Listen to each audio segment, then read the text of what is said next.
Hello दोस्तों, स्वागत है आपका अपने चैनल उत्तराखंड नॉलेज हब में। दोस्तों, आज हम भारतीय राज्य व्यवस्था के महत्वपूर्ण प्रश्न पार्ट 7 देखेंगे, जिसमें आज हम मौलिक अधिकारों से संबंधित महत्वपूर्ण प्रश्न जानेंगे, जो कि परीक्षा की दृष्टि से बहुत ही ज़्यादा महत्वपूर्ण है और यह हमेशा परीक्षाओं में पूछे जाते हैं। और दोस्तों, यहाँ लोअर पीसीएस, अपर पीसीएस, स्नातक स्तरीय परीक्षा, वीडियो, वीपीडीओ, पटवारी, लेखपाल, पुलिस व उत्तराखंड की सभी सरकारी भर्ती परीक्षाओं हेतु समान रूप से उपयोगी है। तो चलिए दोस्तों, आज का टॉपिक शुरू करते हैं। तो दोस्तों, भारतीय राज्य व्यवस्था के महत्वपूर्ण प्रश्न पार्ट 7 में मूल अधिकारों से संबंधित महत्वपूर्ण प्रश्नों में पहला प्रश्न है, भारतीय संविधान के किस भाग के अंतर्गत नागरिकों को मौलिक अधिकार प्रदान किए गए हैं? तो दोस्तों, यह किए गए हैं भाग 3 में अनुच्छेद 12 से 35 तक। अगला प्रश्न है, संविधान द्वारा मौलिक अधिकारों को लागू करने की शक्ति किसे प्रदान की गई है? तो दोस्तों, यहाँ सर्वोच्च न्यायालय एवं उच्च न्यायालयों को प्रदान की गई है।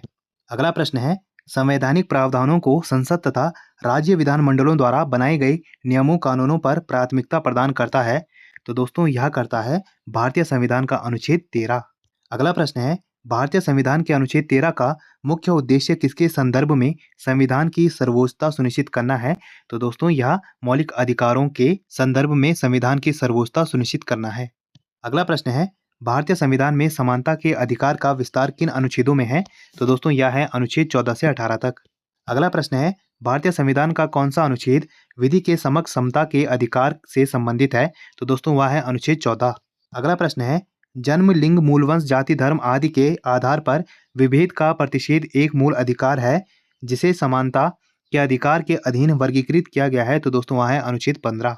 अगला प्रश्न है, भारतीय संविधान की प्रस्तावना में प्रयुक्त समाजवाद शब्द को किस अनुच्छेद के साथ समग्रता में रखकर सर्वोच्च न्यायालय द्वारा समान कार्य के लिए समान वेतन का मौलिक अधिकार प्रदान किया गया है? तो दोस्तों, वह है अनुच्छेद 14 तथा 16। अगला प्रश्न है, भारतीय संविधान के अनुच्छेदों में से कौन सा एक लोक नियोजन के विषय में भारत के सभी नागरिकों को अवसर की समानता की गारंटी प्रदान करता है? तो दोस्तों, वह मौलिक अधिकार है अनुच्छेद 16(1) और 16(2) में। अगला प्रश्न है, केवल भारतीय नागरिकों को प्राप्त मूल अधिकार। अब दोस्तों, हम उन मूल अधिकारों के बारे में जानते हैं जो केवल भारतीय नागरिकों को प्राप्त हैं। इसमें पहला है, धर्म, मूलवंश, जाति, लिंग या जन्म स्थान के आधार पर विभेद का प्रतिषेध। दोस्तों, यह है अनुच्छेद 15 में। अगला है, लोक नियोजन के विषय में अवसर की समानता। तो दोस्तों, यह अनुच्छेद 16 में। अगला है, वाक एवं अभिव्यक्ति शांतिपूर्ण एवं सहस्त्र रहित सम्मेलन करने, संघ एवं सरकारी समिति बनाने, भारत के राज्य क्षेत्र में आवास, संचरण एवं बसने तथा व्यापार करने की स्वतंत्रता। तो दोस्तों, यह अनुच्छेद 19 में है। अगला है, अल्पसंख्यक वर्गों के हितों का संरक्षण। तो दोस्तों, यह अनुच्छेद 29 में है। अगला है, शिक्षण संस्थाओं की स्थापना और प्रशासन करने का अल्पसंख्यक वर्गों का अधिकार। तो दोस्तों, यह अनुच्छेद 30 में है। तो दोस्तों, ये वे अधिकार थे जो केवल भारतीय नागरिकों को प्राप्त हैं। अब दोस्तों, भारतीय एवं विदेशी नागरिकों को प्राप्त मूल अधिकारों के बारे में जानते हैं। तो दोस्तों, ये वो अधिकार हैं जो भारतीयों को और विदेशी नागरिकों को दोनों को प्राप्त हैं। इसमें पहला है, विधि के समक्ष समानता और विधियों का समान संरक्षण। यह है अनुच्छेद 14 में।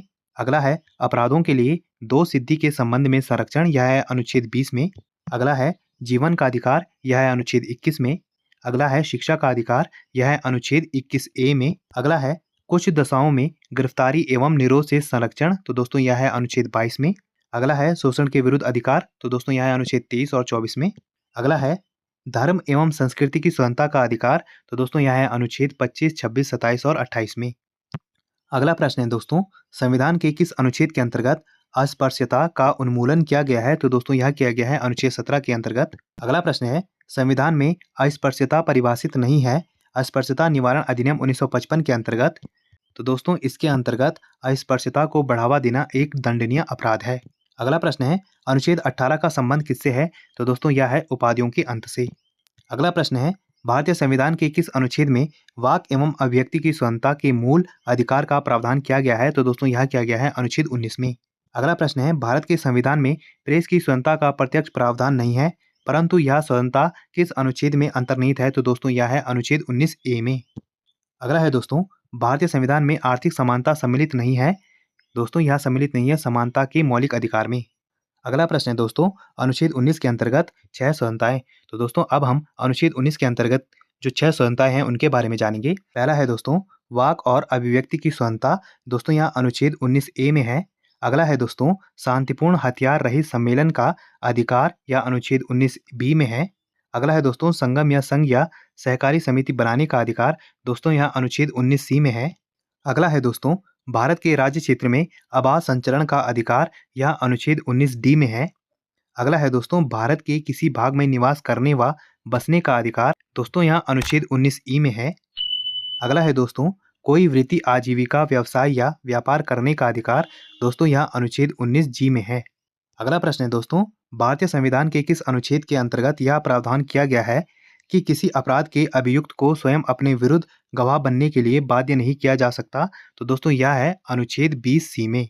अगला प्रश्न है, संविधान का कौन सा अनुच्छेद दो सिद्धि के संबंध में अभियुक्तों को दोहरे दंड एवं स्व अभिशासन से संरक्षण प्रदान करता है? तो दोस्तों वह है अनुच्छेद 20। अगला प्रश्न है, भारतीय संविधान का कौन सा अनुच्छेद व्यक्ति की विदेश यात्रा के अधिकार को संरक्षण प्रदान करता है? तो दोस्तों यह है अनुच्छेद 21।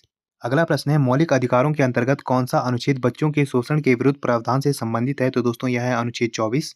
अगला प्रश्न है, भारतीय संविधान के अनुच्छेद 25 में प्रयुक्त हिंदू शब्द में सम्मिलित है? तो दोस्तों इसमें हिंदू शब्द में बौद्ध, जैन और सिख धर्म सम्मिलित है। अगला प्रश्न है, भारतीय संविधान के अनुच्छेद 32 के अंतर्गत कौन से अधिकार परिवर्तित किए जा सकते हैं? तो दोस्तों वह है मौलिक अधिकार। अगला प्रश्न है, मौलिक अधिकारों का संरक्षक कौन है? तो दोस्तों यह है न्यायपालिका। अगला प्रश्न है, अल्पसंख्यकों को अपनी रुचि के शिक्षण संस्थाओं को स्थापित एवं संचालित करने के अधिकार को संरक्षण प्रदान करता है? तो दोस्तों यह भारतीय संविधान का अनुच्छेद 30(1) प्रदान करता है। अगला प्रश्न है, डॉक्टर भीमराव अंबेडकर ने मौलिक अधिकारों में से किसे संविधान का हृदय एवं आत्मा कहा है? तो दोस्तों उन्होंने संवैधानिक उपचारों का अधिकार अनुच्छेद 32 को संविधान का हृदय एवं आत्मा कहा है। अगला प्रश्न है, व्यक्तिगत स्वतंत्रता के अधिकार के लिए कौन सी याचिका दायर की जा सकती है? तो दोस्तों यह की जा सकती है बंदी प्रत्यक्षीकरण। अगला प्रश्न है, संसद को मौलिक अधिकारों में संशोधन का अधिकार किस वाद में निर्णय के आधार पर प्राप्त हुआ? तो दोस्तों यह हुआ है केशवानंद भारती बनाम केरलवाद 1973 ईस्वी के निर्णय के आधार पर। अगला प्रश्न है, संपत्ति के मौलिक अधिकार को किस संविधान संशोधन के द्वारा मौलिक अधिकारों की श्रेणी से हटाकर केवल वैधानिक अधिकार बनाया गया?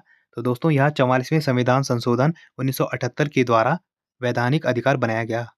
अगला प्रश्न है, वर्तमान समय में भारतीय संविधान के अंतर्गत संपत्ति का अधिकार किस प्रकार का अधिकार है? तो दोस्तों यह एक वैधानिक अधिकार है।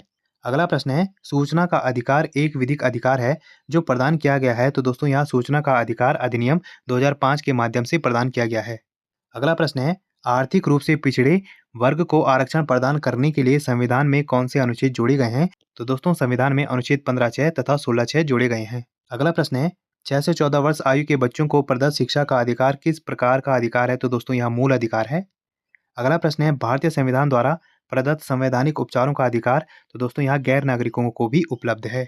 अगला प्रश्न है, कौन सा मूल अधिकार राष्ट्रीय आपातकाल अनुच्छेद 352 में भी समाप्त या सीमित नहीं किया जा सकता है? तो दोस्तों वह है व्यक्तिगत स्वतंत्रता तथा जीवन का अधिकार। अगला प्रश्न है, बंधुआ मजदूर उन्मूलन अधिनियम संसद द्वारा किस वर्ष पारित किया गया था? तो दोस्तों यहाँ वर्ष 1976 में पारित किया गया था। अगला प्रश्न है, मूल अधिकार तथा उनके अनुच्छेद। तो दोस्तों मूल अधिकार और उनके अनुच्छेदों के बारे में जानते हैं। तो दोस्तों समानता का अधिकार है अनुच्छेद 14 से 18 में, स्वतंत्रता का अधिकार है अनुच्छेद 19 से 22 में, शोषण के विरुद्ध अधिकार है 23 से 24 में, धर्म की स्वतंत्रता का अधिकार है अनुच्छेद 25 से 28 में, संस्कृति और शिक्षा संबंधी अधिकार है अनुच्छेद 29 से 30 में, संवैधानिक उपचारों का अधिकार है अनुच्छेद 32 में। अगला प्रश्न है दोस्तों, सभी धर्मावलंबियों को धार्मिक संस्था की स्थापना व धार्मिक कार्यों के प्रबंधन का अधिकार प्राप्त है? तो दोस्तों यह प्राप्त है अनुच्छेद 26 के अंतर्गत। तो दोस्तों आज हमने भारतीय राज्य व्यवस्था के महत्वपूर्ण प्रश्न पार्ट 7 के बारे में जाना, और दोस्तों इसमें आज हमने मौलिक अधिकारों से संबंधित महत्वपूर्ण प्रश्नों के बारे में जाना जो कि परीक्षाओं में पूछे जाते हैं। और दोस्तों ऐसे ही ज्ञानवर्धक वीडियोस के लिए आप मेरे चैनल को लाइक कीजिए, कमेंट कीजिए, शेयर कीजिए, सब्सक्राइब कीजिए और मुझे इंस्टाग्राम पे फॉलो कीजिए। और इस वीडियो की पीडीएफ फाइल के लिए आप मुझे मेरे टेलीग्राम पे ज्वाइन कीजिए, वहाँ आपको इस वीडियो की पीडीएफ फाइल मिल जाएगी। और जितना हो सके इस वीडियो को अपने यार दोस्तों के साथ शेयर कीजिए और मेरे चैनल को ज़्यादा सब्सक्राइब कीजिए। Thank you.